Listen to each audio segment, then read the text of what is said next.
উন্মনা মুখার্জি লাহিড়ীর লেখা গল্প প্রাপ্তি। কষ্ট করে ঘাড় ঘোরানোর চেষ্টা করে প্রাপ্তি, পারে না। কানের নিচ থেকে গলার কাছটা দপদপ করে ওঠে। যন্ত্রণাটা গিলে নিয়ে সে বলে ওঠে, জল খাবো। প্রশস্তি কাছেই ছিল। সে চামচে করে আস্তে আস্তে জল খাইয়ে দেয় প্রাপ্তিকে। আজ তার বড় ও মেজ পিসি এসেছেন। বাইরের ঘর থেকে মেজ পিসির গলার স্বর ভেসে আসে, ওই ফ্যাশন ডিজাইনিং তোর মেয়ের কাল হলো। এখন ফ্যাশনের ঠেলা বোঝ। আমাদের ঘরের আর সব মেয়েরা তো বিএসসি পড়ছে, তাতে কি তাদের মান কমে গেছে? বুঝি না বাবু। প্রাপ্তি তার বাবার অসহায় গলা শুনতে পায়। থামো মেজদি, মেয়েটা শুনতে পাবে। প্রাপ্তির চোখের কোল ভিজে ওঠে। একটু আগে আধো ঘুম আধো জাগরণে সে শুনতে পেয়েছিল তার ঘরে বসে বড় পিসি বলছেন, আরও তো অনেক মেয়ে আছে, ওর মুখেই কেন ছুঁড়ে মারল? বড় পিসির না বলা কথাটার মনে মনে সমাপ্তি ঘটায় প্রাপ্তি। আজ থেকে 2.5 মাস মতো আগে তার মুখে অ্যাসিড ছুঁড়ে মারে কেউ একজন। 2 মাসের উপর হাসপাতালে জমে মানুষের লড়াই করে 1 সপ্তাহ হলো সে বাড়ি এসেছে।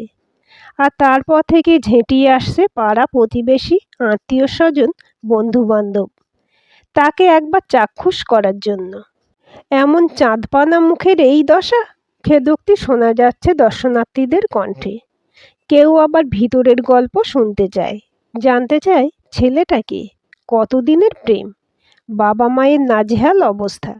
এর মধ্যে আবার আছে থানা পুলিশ কোর্ট কাছারি, আপনজনের হাহুতাশ, তার হতশ্রী চেহারা।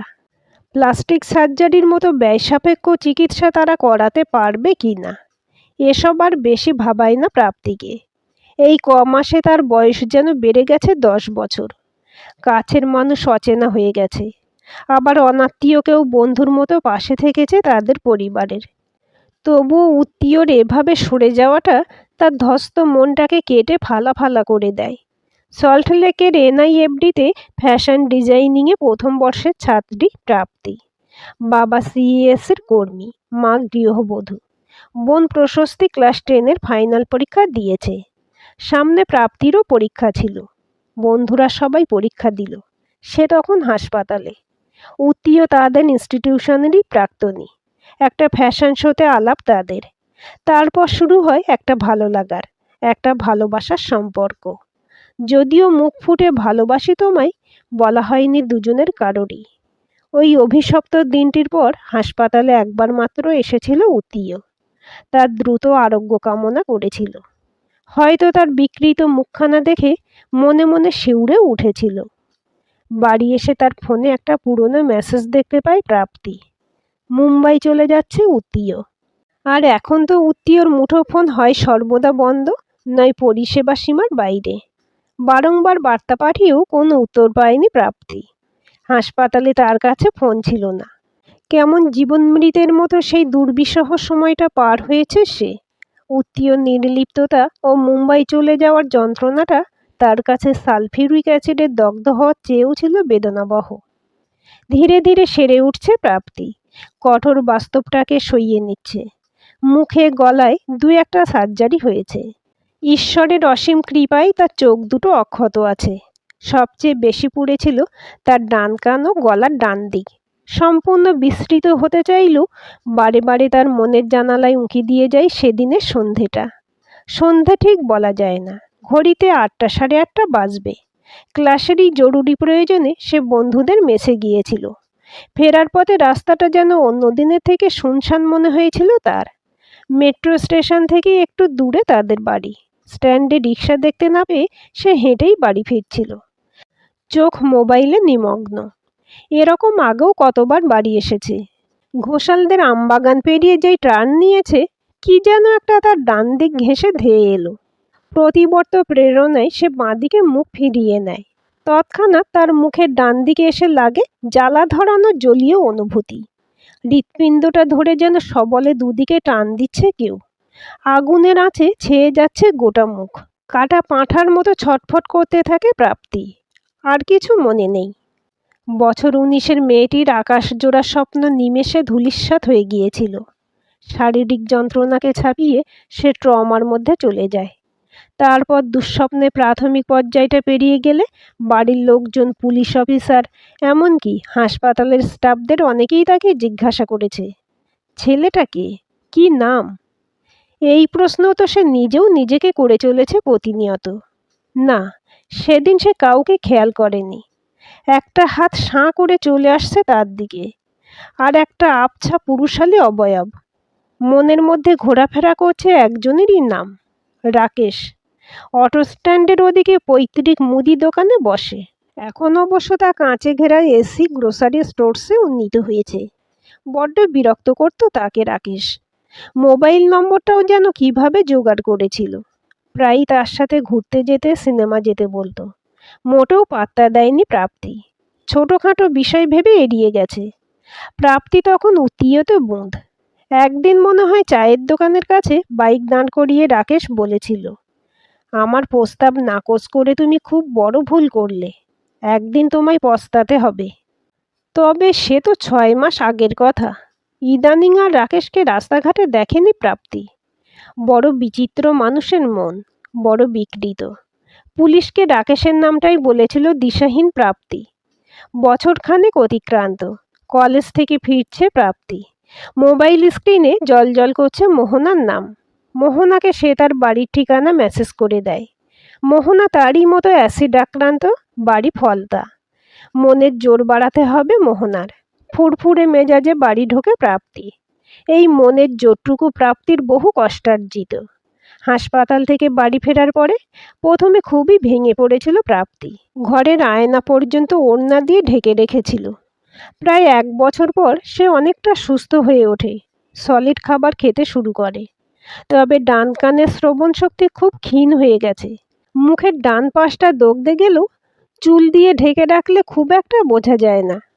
তার গলায় কাঁধে দগদগে ঘা। এখন সে সুন্দর সুন্দর স্কার্ফ দিয়ে মুখের একাংশ আড়াল করে রাখে। না, ফ্যাশন ডিজাইনিংয়ের পুরনো পথে সে আর হাঁটেনি।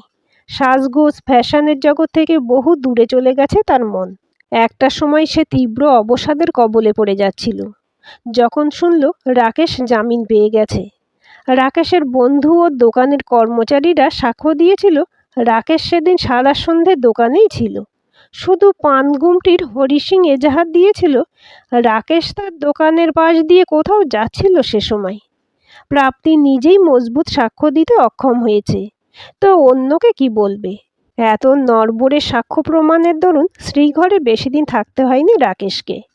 তবে তখনও তাদের বাড়িতে হুমকি টেলিফোন আসা বজায় ছিল। মামলার নিষ্পত্তি হয়নি। এমনই এক সময় বোন প্রশস্তিকে নিয়ে সে হাজির হয়েছিল কলেজ স্ট্রিট বইপাড়ায়। দোকানের জ্ঞানের উপর নির্ভর করে কিনে এনেছিল খানকতেক আইনের বই। পড়াশোনা করতে শুরু করেছিল। তার সাথে ঘটে যাওয়া অন্যায়ের আইনি মারপ্যাঁচ সম্বন্ধে। নিঃসঙ্গ জীবনে মোটা মোটা বইগুলি তার সাথী হয়ে উঠেছিল, শান্তি দিয়েছিল, স্বস্তি দিয়েছিল। তাই পরবর্তী একাডেমিক ইয়ারে সে ভর্তি হয়েছিল হাজরাল ল কলেজে। এটা তার অন্তিম বর্ষ। পাশাপাশি সে যুক্ত হয়েছে পথ নামে একটি এনজিওর সাথে। সেখানে তার মতো অ্যাসিড আক্রান্ত মেয়ে আছে 6-7 জন। নানা কারণে বাড়িতে তাদের আর ঠাঁই হয়নি। হতদরিদ্র পরিবারের মেয়ে সাবিনা গর্জে উঠেছিল, একদিন আমি ওই কুকুরটার মুখেও অ্যাসিড ছুঁড়ে দেব, বুঝবে জীবন্ত দগ্ধ হওয়ার কষ্ট। আমার পথের নন্দিতা তার ছবির অনিন্দ্য সুন্দর মুখাবয়বের দিকে অপলক তাকিয়ে থাকে মাঝে সাঝেই। এইসব সাবিনা, রানী, পুষ্পা, নন্দিতা শীতলদের মনে আত্মবিশ্বাস যোগায়, চিকিৎসায় সাহায্য করে, সরকারি অনুদানের ব্যাপারে তদবির করে এবং সর্বোপরি আইনি লড়াইয়ে পাশে থাকে প্রাপ্তি। নিজের ব্যক্তিগত বেদনা অনেক কম মনে হয় এদের সান্নিধ্যে। আগে রাস্তায় মুখ নিচু করে হাঁটত প্রাপ্তি। লোকের কৌতূহলী দৃষ্টি এড়াতে পারতপক্ষে বাড়ি থেকে বেরোতো না। এখন সে সাবলীল স্বাচ্ছন্দ্য বাহ্যিক রূপ নিয়ে। মুখটা না ঢেকেও বাইরে যেতে পারে সে। তবে অন্যের চোখে সে যখন তার নিজের কুরূপের ছায়া দেখে তাকে পীড়া দেয়। তাই এই আড়াল। সে সময় তাকে নিয়ে যখন টিভিতে, কাগজে টুকরো খবর বেরোতো, সে কুঁকড়ে থাকতো অপমানে। আর এই তো সেদিন হাসি মুখে টিভিতে নিজের অপরাজিত মনোভাবের কাহিনী শুনিয়ে এলো প্রাপ্তি চৌধুরী। এনজিওর বাচ্চাদের পিয়ানোয় উই শ্যাল ওভারকাম বাজিয়ে শোনাচ্ছে সমুদ্র। মন্ত্রমুগ্ধের মতো শুনছে প্রাপ্তি। সমুদ্র পথের বহু বছরের সাথী। স্কুলে পড়ার সময় অ্যাক্সিডেন্টে দু চোখ নষ্ট হয়ে যায় সমুদ্রর। পরবর্তী জীবনে ব্রেইল পদ্ধতিতে পড়াশোনা করে উচ্চশিক্ষা লাভ করেছে সে। সমুদ্র এখন পারিবারিক ব্যবসার সাথে যুক্ত। আর সুরের সাধনা তার ধ্যান জ্ঞান। খুব ভালো মাউথ অর্গানও বাজায় সে। প্রাপ্তি যখন প্রথম এই সংস্থার কাজের সাথে যুক্ত হয়, সমুদ্র তাকে সহজ স্বাভাবিক হতে প্রভূত সাহায্য করেছিল। সমুদ্রের সাহচর্যেই সে বুঝেছে এই ঘটনায় তার জীবনে দাঁড়ি পড়ে যায়নি, বরং শুরু হলো নতুন জীবন, নতুন লড়াই, নবরূপে স্বপ্ন দেখা। সর্বপ্রথম নিজেকে ভালোবাসতে হবে। পথই পথপ্রদর্শক হয় প্রাপ্তির জীবনে। প্রাপ্তির আইনজীবী হওয়ার পদক্ষেপ তার মা বাবা সহ সকল শুভাকাঙ্ক্ষীদের উৎকণ্ঠার অবসান ঘটিয়েছে তার ভবিষ্যৎ সম্বন্ধে। প্রাপ্তি তার সকল সিদ্ধান্তে বাবা মা ও প্রাণাধিক প্রিয় বোনকে পাশে পেয়েছে। এও তার পরম প্রাপ্তি। সৌভাগ্যবশত প্রাপ্তির মুখের বহুলাংশই অক্ষত আছে। আজও অনেকের মুগ্ধ চোখ ছুঁয়ে যায় তাকে। ল কলেজের সিনিয়র অর্ণবদা তাকে কত কিছু বোঝাতে চেয়েছে। অর্ণবদা তাকে জীবনসঙ্গিনী করতে চায়, সমস্ত সামাজিক নিষেধাজ্ঞা ভেঙে। প্রাপ্তি রাজি হয়নি। নিজের পায়ের তলার মাটিটা শক্ত হোক আগে। কারো সাময়িক করুণার পাত্রী হতে চায় না সে। কিন্তু সব হিসেব গোলমাল হয়ে গেল সমুদ্রের সুরের মূর্ছনায়, তার জ্যোতিহীন চোখে। আরও বেশ কিছু বছর পর হয়তো একসাথে পথ চলবে প্রাপ্তি ও সমুদ্র। অঙ্গীকারবদ্ধ হয়েছে তারা। সমুদ্র তো মাঝে মাঝে ঠাট্টা করে বলে ওঠে, তোমার অর্ণবদাকে প্রত্যাখ্যান করে আমার মতো একজন অন্ধ মানুষের মধ্যে তুমি যে কি দেখলে? প্রাপ্তি গম্ভীর হয়ে উত্তর দেয়, তোমার আমার আপাত অপূর্ণতাই একদিন আমাদের সম্পূর্ণ করে তুলবে। আমরা দুজনে মিলে হব একটা গোটা মানুষ। তুমি দেখো, এক সমুদ্র ভালোবাসা প্রাপ্তি হয় দুজনের। প্রাপ্তির জয়ের মুকুটে আরও একটা রঙিন পালক যোগ হলো আজ। মোহনার উপর হামলাকারীরা দোষী সাব্যস্ত হয়েছে আজ। যাবজ্জীবন কারাদণ্ডে দণ্ডিত হয়েছে প্রধান অভিযুক্ত। না, প্রাপ্তি কোনোদিন নিজের সাথে হয়ে যাওয়া অপরাধের সাজা দিতে পারেনি রাকেশ সিংকে। প্রমাণাভাবে বেকসুর খালাস পেয়েছে সে। আজ দুই ছেলে মেয়ে নিয়ে সুখে সংসার তার। শুধু প্রাপ্তির জীবনটা অন্যরকম হয়ে গেল। আনমনে যখন তার গলার গালে তলতলে চামড়ায় হাত পড়ে যায়, তখন খুব রাগ হয় প্রাপ্তির। সে তো কোনো দোষ করেনি, তবে কেনই হিংসার বলি সে? কারোর সাথে মতের অমিল হলো, প্রেম প্রস্তাবে কেউ সাড়া দিল না, অমনি নষ্ট করে দাও তার স্বাভাবিক লালিত্য। দলা পাকানো মাংসখণ্ডে পরিণত হোক একগাদা সুমুখশ্রী। কি জান্তব হিংসা, কি বিজাতীয় উল্লাস! এই মানসিকতার কি কোনো পরিবর্তন হবে না? স্বগতোক্তি করে প্রাপ্তি। খোলা বাজারে নির্বিচারে অ্যাসিড বিক্রি বন্ধের উপর কাজ করছে এখন প্রাপ্তি। অ্যাসিড আক্রান্তরা শারীরিক মানসিক যন্ত্রণায় নিয়ত পুড়তে থাকে। অনেক ক্ষেত্রে চরিত্র হননও করা হয়। অনেকের স্থান হয় না বাড়িতে। কেউ কেউ মানিয়ে নিতে না পেরে আত্মহত্যা করে বসে। দীর্ঘমেয়াদী ব্যয়সাপেক্ষ চিকিৎসা বেশিরভাগের কাছেই সহজলভ্য নয়, আর দু একজন তো এই হিসেবের বাইরে। প্রাণঘাতী আক্রমণে প্রথমেই চলে যায় না ফেরার দেশে। এই সব চিরতরে পরিবারের বোঝা হয়ে যাওয়া মেয়েদের স্বনির্ভর করার কাজে ব্রতী প্রাপ্তি এবং পথ। এখনও অনেক পথ চলা বাকি প্রাপ্তিদের। আজকের গল্পটি কেমন লাগলো কমেন্ট করে জানাবেন।